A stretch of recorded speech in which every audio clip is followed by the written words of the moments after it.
አጭር ዘጋቢ ፊልም የርዕሰ አድባራት ወገዳማት ተድባበ ማርያምንም እንመለከታለን።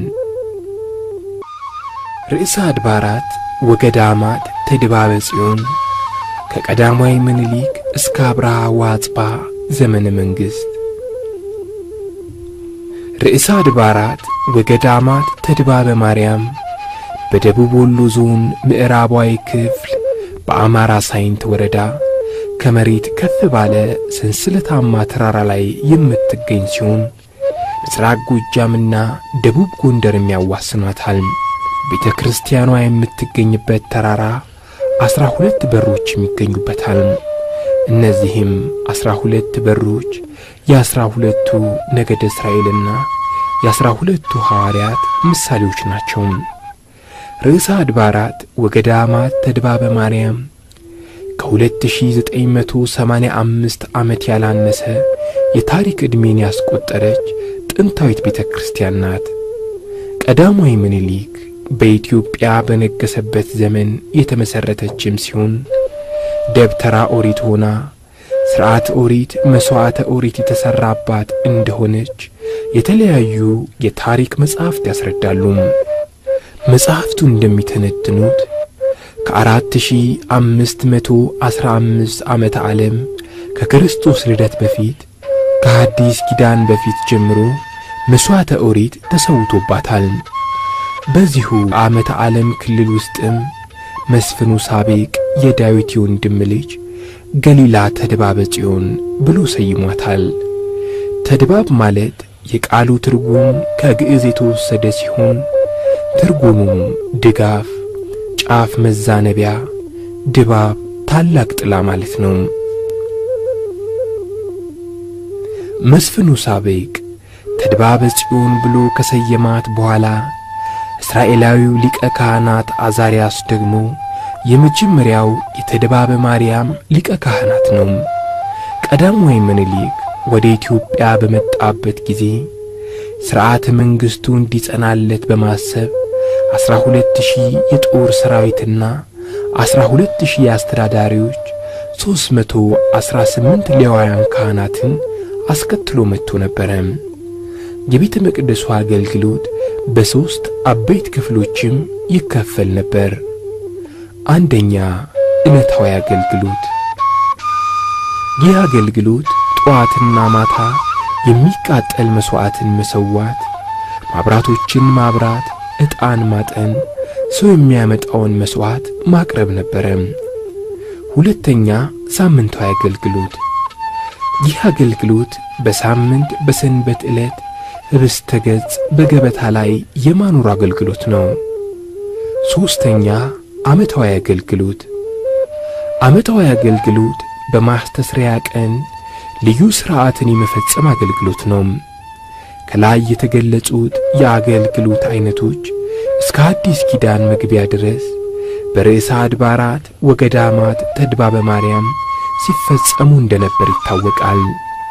ስለዚህ በመንፈሳዊ አገልግሎት መሪው ሊቀ ካህናቱ አዛርያስ ሲሆን ሥርዓተ ኦሪቱን በምኵራብ ወይም በደብተራ ኦሪት ሲፈጽምና ሲያስፈጽም፣ በዓለማዊ አስተዳደር ደግሞ መሳፍንቱን መኳንንቱን የሚመራው የዳዊት የወንድም ልጅ መስፍኑ ሳቤቅ ነው።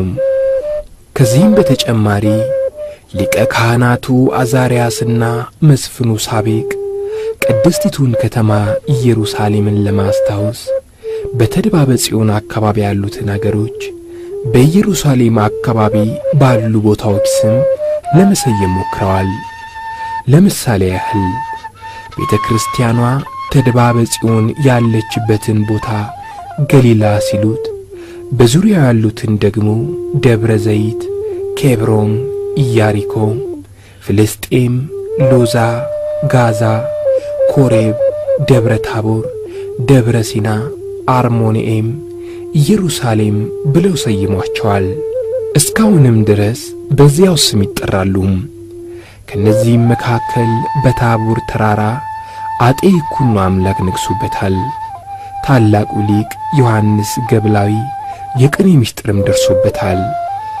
የኢትዮጵያ ነገሥታት አብርሃና አጽብሃ ርዕሰ አድባራት ወገዳማት ተድባበ ማርያምን በ330 ዓመተ ምህረት በከበሩ ማዕድናት ሕንፃዋን ሰርተዋል። በሊቀ ጳጳሱ በአባ ሰላማ ከሳቴ ብርሃን ዘመነ ጵጵስና በነገሥታቱም በአብርሃና በአጽብሃ ዘመነ መንግሥት የታነጸው ሕንፃ ቤተ ክርስቲያን መሬት ለብሶና ተሰውሮ የሚኖር ሲሆን ሕንፃው የተሰወረበት ታቦት ግንብ እየተባለ ይጠራል።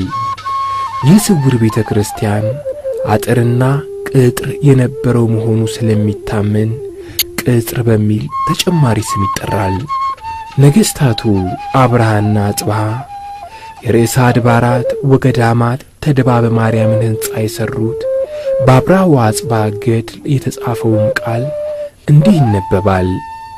ወአደው ፈለገ ተከዚ ወቦኡ ብሔረ አምሃራ ወሃነጹ በህየ መቅደሰ ወሰመይዋ ለይእቲ መቅደስ ተድባበ ማርያም ወሴሙ በውስቴታ በትራርክ ዘውእቱ ሊቀ ካህናት ወአልዓሉ ክብራ እምኩሎን አድባራት። ይህም ሲተረጎም የተከዜን ወንዝ ተሻግረው ምድረ አማራ ገቡም፣ በዚያም ቤተ መቅደስን ሠሩ። ይህችንም ቤተ መቅደስ ተድባበ ማርያም አሏት።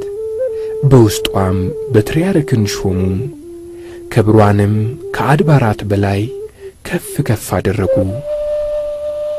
ርዕሰ አድባራት ወገዳማት ተድባበ ማርያም በዘመነ አብርሃ ወአጽብሃ በሊቀ ጳጳሱ በአባ ሰላማ ከሳቴ ብርሃን አመራር ሰጭነት 999 ሊቃውንት ከሠሩ በኋላ መርሃ ጽዮን በትርያርክ ሹመው ለእነርሱም መተዳደሪያ ርስት ጉልት ሰጥተዋል።